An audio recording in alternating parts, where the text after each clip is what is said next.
Hey everyone, it's Alex, and let's talk about the Chicago Cubs September. Yeah, we're going to go ahead and keep this one nice and short for my standards at least. Unless you've been living under a rock, you know that the Chicago Cubs are headed to the playoffs. How exciting is that? And the wild card series against the San Diego Padres begins tomorrow, so we're kind of already over September, if you will, but I want to at least talk about it a little bit before we head into the postseason, just kind of wrap things up. So we're going to be doing a sitting down video, and obviously you can tell I'm wearing a Blackhawk shirt.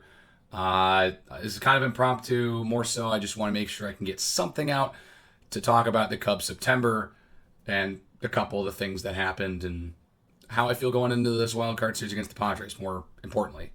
So the Cubs entered September kind of in a firm grasp of the first wild card spot and pretty solidly in the playoffs. Like, for the majority of September, they were pretty much 7, 8, or 9 games ahead of the line.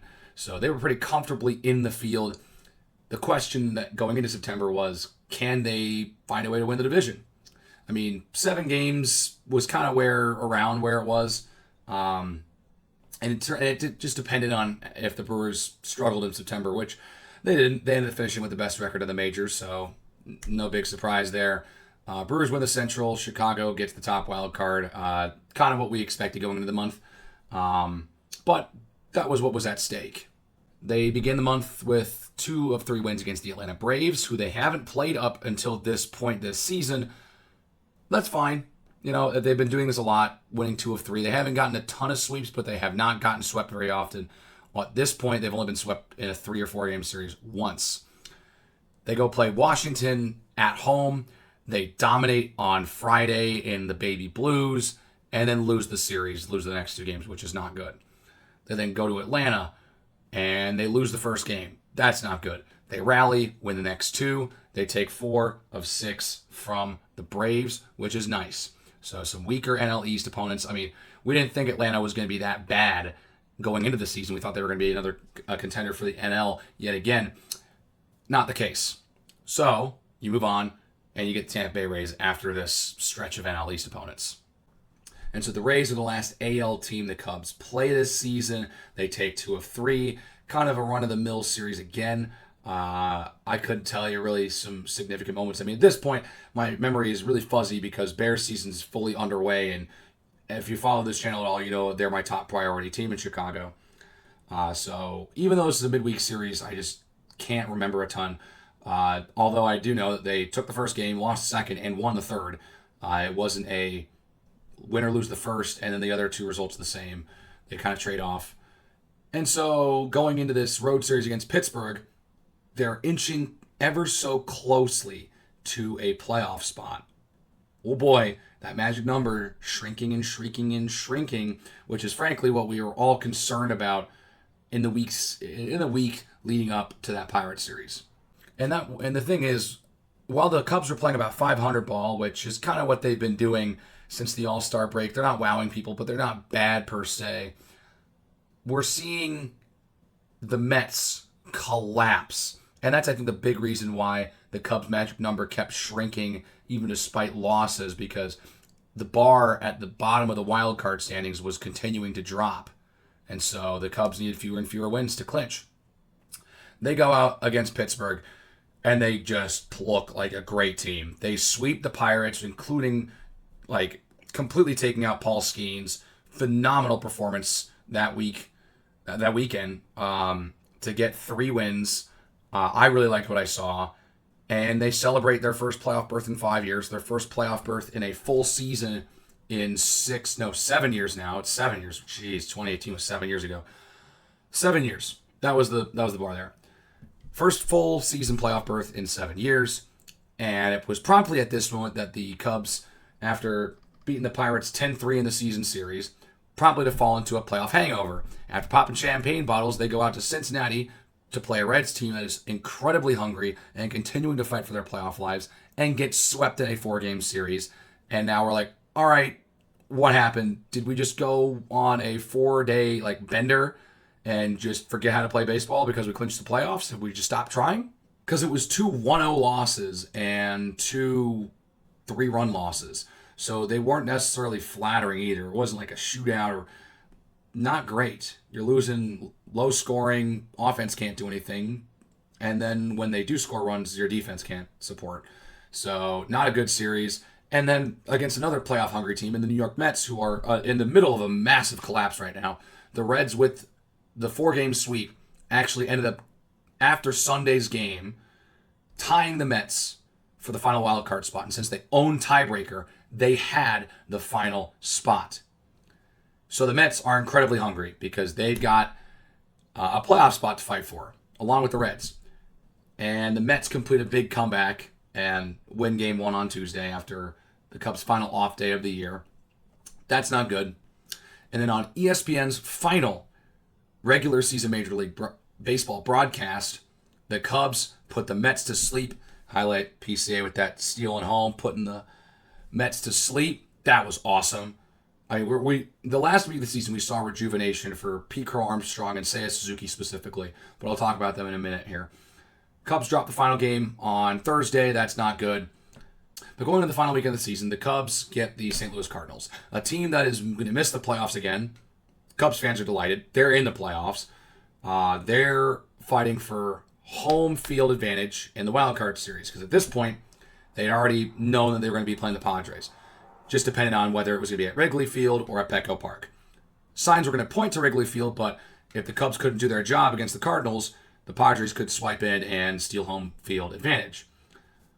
Those hopes were quickly, dashed away, or those nervous feelings of maybe blowing home field advantage, they were swept away pretty quickly. Cubs swept the weekend, and they looked really good while doing so. Friday was amazing. They won another game against the Cardinals at home by double-digit runs. Miles Michaelis just got absolutely shelled again. Pete Crow Armstrong hit his 30th homer on Friday, joining Sammy Sosa as the only Cubs ever to have 30 home runs and 30 stolen bases, a 30-30 season in Cubs history. It's pretty crazy. Sosa did it twice.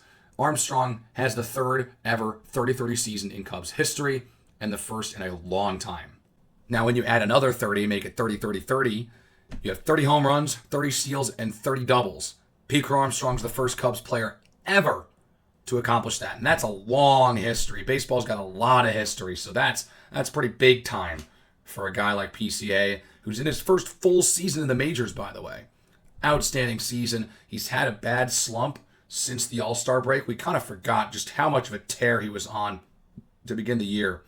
And that's the funny thing. He had this season despite a terrible August, a below average July. Like, those 2 months took him out of the MVP race, and it feels like he might be getting out of the slump just in time. Oh, and I'm totally forgetting later in that 12-1 beatdown, Seiya Suzuki hit his 30th home run of the year as well, with it coming on a grand slam, nonetheless. And the Cubs are rolling, because not to mention those two guys crossing 30 home runs. Michael Busch hit a home run in that game, and he's already over 30 home runs at this point. Not to mention Michael Busch would hit 2 more home runs the next day. Seiya Suzuki would also homer again. He's at 31. Like, the bats that have been working this year for the Cubs, who have maybe had some slumps, feels like they're breaking out. And that's really going to be helpful going into this wild card series. Not to mention on Saturday in their 7-3 win, Michael Busch, he did hit 2 homers, but he also hit a double and a triple for a 4-hit day.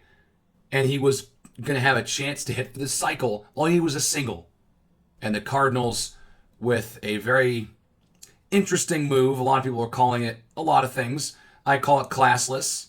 They intentionally walked Michael Busch to prevent him from getting the cycle, and I just don't understand why. It's because the reasons why is because they don't want to let Michael Busch get the cycle.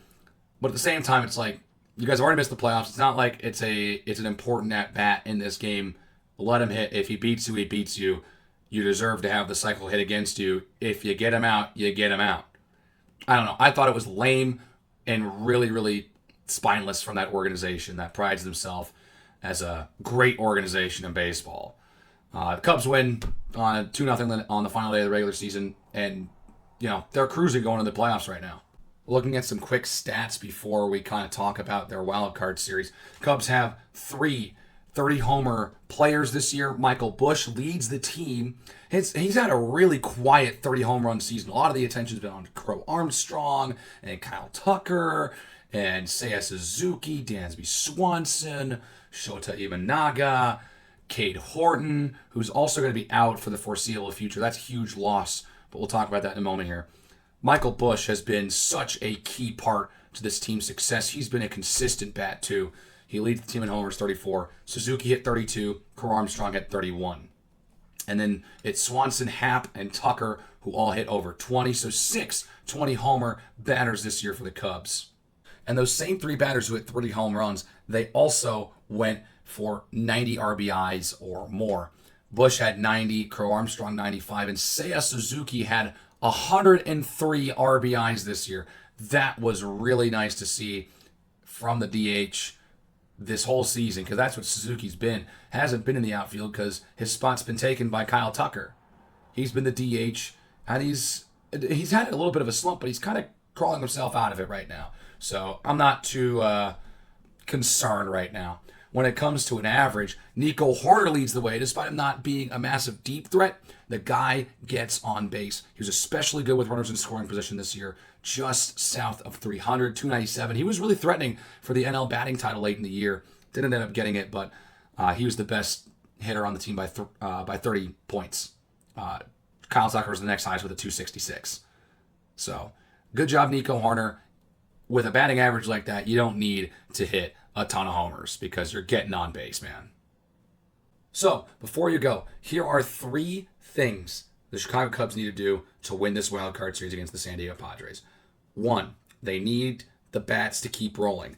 If this last week of the regular season was any indication, feels like the bats are kind of rolling again. We're seeing the long ball. We're seeing the guys who were so good in the beginning of the year break out of some slumps late in the year. Suzuki and Crow Armstrong mainly here.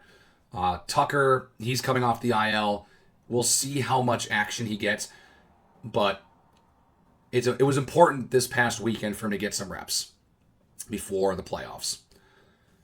2, need to support this pitching staff, because Matthew Boyd's going to start game 1, who had a great run in the middle of the year. Haven't heard too much about him, mainly because Cade Horton has kind of taken the spotlight in the pitching staff. But if we can get a good game 1 performance from Matthew Boyd, that's going to help a lot.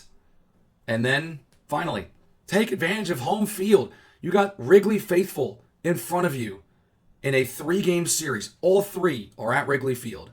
Take advantage of it. It has also been a very long time since these teams have played each other. They got their 6 games done before the middle of not even middle of October, sorry about that. The middle of April. April 16th was the last time these teams played each other, and that was in San Diego. The teams split their 6 games, 3 games each, and the home team won each series 2-1.